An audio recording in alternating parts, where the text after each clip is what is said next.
Yes, Giorgio, thank you very much for the introduction and welcome everyone. Good morning or good afternoon, depending on the time zones.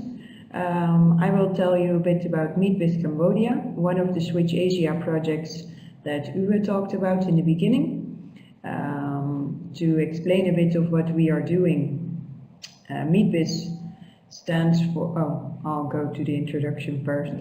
I'll briefly introduce the project. I'll explain a little bit about energy efficiency and renewable energy products, the specific products that we are working with, something on why these products are relevant for SMEs, how it can increase their competitiveness. I'll talk a little bit about the challenges of financial institutions as they relate to small and medium enterprises. And then we'll discuss some of the models that we have been developing under MEET-BIS to work with the financial institutions here in Cambodia. Now, to introduce MEET-BIS, as I said, MEET-BIS is a Switch Asia funded project. It's running for 4 years. It started in January this year and will run until the end of 2017. And it builds on the experiences of MEET-BIS Vietnam. That was also a Switch Asia project and has been implemented for the last 4.5 years. Well, to explain a bit of what does MEET-BIS stand for, it's officially the whole title is Mainstreaming Energy Efficiency Through Business Innovation Support. It means that we are working with the private sector, so with small and medium enterprises, and stimulating them to invest in energy efficiency and renewable energy. We accomplish this through working with suppliers, so companies selling those kind of equipments and building their marketing and sales capacities. Now, ETC is implemented by 3 organizations, 2 Dutch organizations, ETC Foundation and ADAPT, and 1 local organization, Rainwater Cambodia. I'll not discuss too much on the general issues of MEET-BIS, but one of our main components as well is on access to finance, on making it easier for small and medium enterprises to actually invest in energy efficiency and renewable energy. Now, a little bit about the different energy efficiency and renewable energy products. If you look at the small medium enterprises, their interest is usually not in very high-tech, complicated and expensive products. They are often small businesses, don't have a lot of investment capital, and their technical capacity is also not really extensive. They usually have a small technical department, but it's not, they cannot handle very complicated products most of the time. Therefore, the types of products we are working with also reflect this. You can see different types of products like LED lights or T5 lights, something like solar water heaters, which is an easily recognizable product as well. Some more efficient air conditioners, for example. Those type of products are the ones we are working with. These type of products are targeted at SMEs in urban areas. We have 5 different sectors that we focus on. One of them is the hotel sector. We also focus on ice factories, for example, garment and textile factories, restaurants, and food processing. Okay, so that's a bit about the different products we are working with. Now, if we talk about SMEs and energy efficiency and renewable energy, why would SMEs actually invest in energy efficiency? Well, of course, from an environmental perspective, we would all say it's better for the environment, but most of the SMEs are not really convinced by that argument. For them, the cost-saving aspect is usually much more important. And you can see that the upfront investment is always much higher than if they would be going for more regular products, but in the end, they usually have a payback period of, well, it varies a lot per product, but between 1 and 3 years for the simple type of products is very reasonable. Also, the green argument comes in when you talk more about Western companies or about tourists. For example, if you're a garment factory and you're selling your products to Nike or some other European or Western brand, and nowadays they look a lot at environmental and also green aspects. Tourists, it goes the same. You have the whole ecotourism coming up and the green lands that means that green businesses are more interesting now for SMEs as well. Then access to finance, A to F stands for access to finance. It can increase the amount or the number of investments that SMEs are able to do. Usually they don't have a lot of capital available, and energy efficiency is mostly not their priority. The priority is usually to grow their business. So through access to finance, we make it easier for these SMEs to actually invest in these type of measures. But then we come to the challenges next. It's not that easy for SMEs to actually get a loan. Now, what have we found from interviews with financial institutions and then also from interviews with SMEs is that, first of all, most SMEs are not registered. I'm talking about Cambodia here, so it might be different in other countries, but our experience here is that about 92% of the SMEs is not registered. Often they don't have a lot of good business records or not up to the standards that financial institutions ask for. Financial statements are often lacking as well. And besides that, the financial statements are not there, they also lack the knowledge how to make those type of financial statements. Another issue which you can see is collateral. Banks and MFIs in Cambodia almost only lend to businesses if they have either a hard or a soft title for land.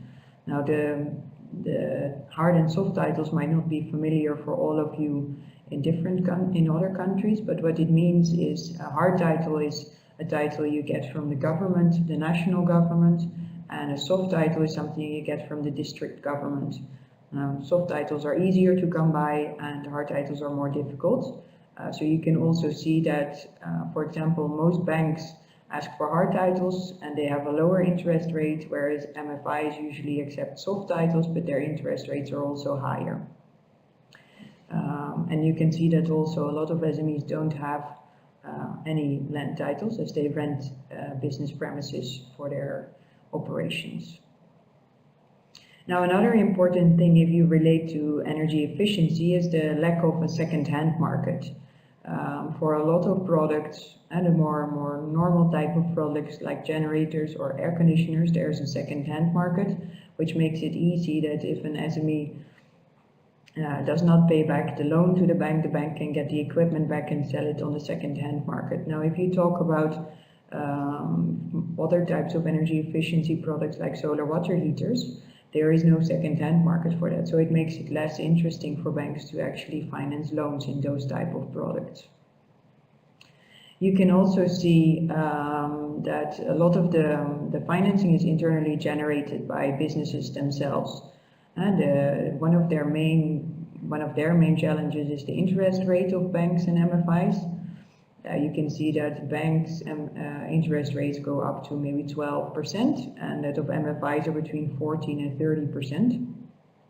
So that's quite high for most small and medium enterprises, and they usually get around this by getting financing from family or friends or some other means going outside of the formal circuit.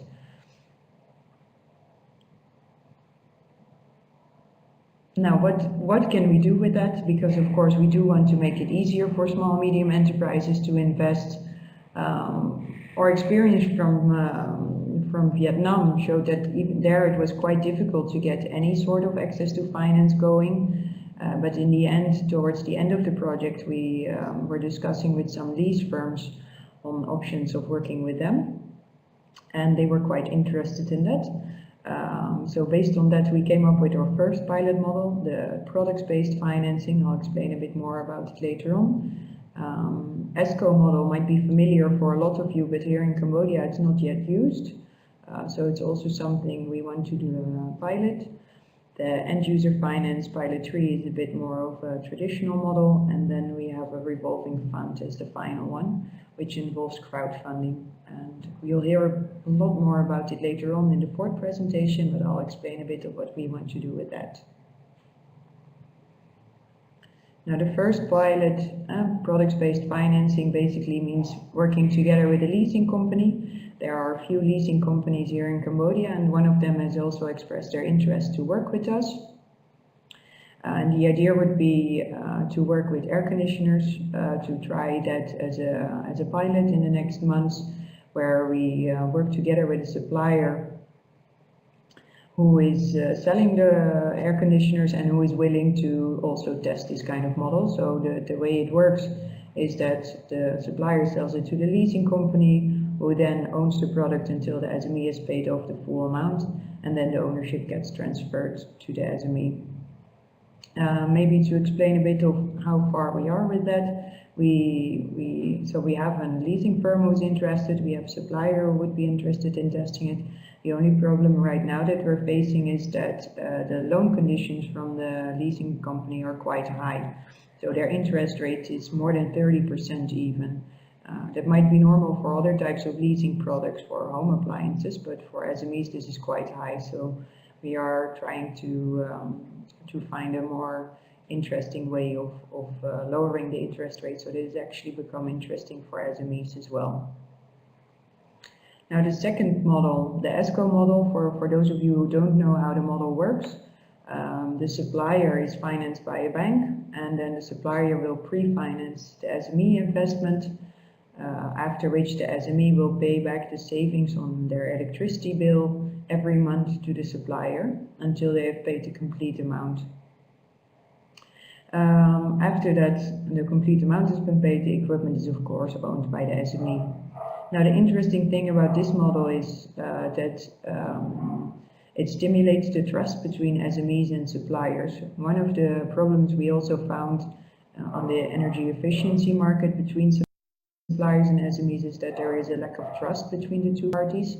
SMEs have had bad experiences with not good quality suppliers, selling crap products, so to say, and suppliers find that SMEs often ask them for a quote and then go shopping around in cheaper places for the same type of products. Now with the ESCO model, we hope to avoid those kind of problems. If a supplier is dependent on their income based on the amount of savings they claim that a product has, and the SMEs knows that, then the SME will also be more, probably be more interested to trust the supplier and actually go for the investment. So with this as well, we've talked to one of the banks, Akleda Bank, who is interested in piloting this model, and also there's already a couple of suppliers who would like to test it. So this is definitely going to happen in the next months. And then the third model, like I said, it's more the traditional model where an MFI finances the SME. The difference here is what we would do is to get over the challenges we mentioned of the bank or the financial statements and the business information that SMEs often have a difficulty of providing to banks, is that through MEET-BIS we will be working with sales agents as well. Those sales agents will be helping SMEs to make sure that their paperwork is all in order before submitting it to an MFI. Now that way also the interest rate or the loan conditions can be a bit more easy for SMEs, because the MFI also has less work to be done about the whole transfer. So we hope that that makes it easier. Then the final pilot model that we want to try is donation-based crowdfunding to make a revolving fund. And the idea of crowdfunding has been around for some time, and we've heard some interesting stories from other NGOs or organizations who've been working with it already. So we have also been doing some research into how this crowdfunding works and how we can actually use it for MEET-BIS. So the idea would be is that we get a revolving fund through the crowdfunding managed by MEET-BIS in the first 3 years of the project, and then we would like to transfer it to either some branch organization or another local organization that's going to be present for the long term. This will be aimed directly at the customers, and because it's a donation-based revolving fund, we'll be able to provide low interest rates and get some data about their loans and that kind of information in return. Now this is more of a longer term activity for us. Crowdfunding takes quite some time to develop. You have to develop a good marketing campaign to put up on the crowdfunding website. It's not something that you just write down a short introduction of the project and then you're done. It takes quite some effort to actually get the funding as well, because there's a lot of different types of projects on these crowdfunding sites, and you want to make sure that you catch their attention and actually get people to invest in it. So that is what we are doing right now, and a bit of what the SME lending market in Cambodia looks like. And we will, this is just, we just started at the beginning of this year, so we're still in the initial phases, but we're happy to see that there's already interest from both suppliers and FIs to set this up. And we hope we'll be able to make it easier for small and medium enterprises to invest. And after we've implemented some of these pilots and got the results, we will be able to scale it up on a larger scale and make sure that it's available for the broad sector. Thank you very much for your attention, and I look forward to your questions during the Q&A session after.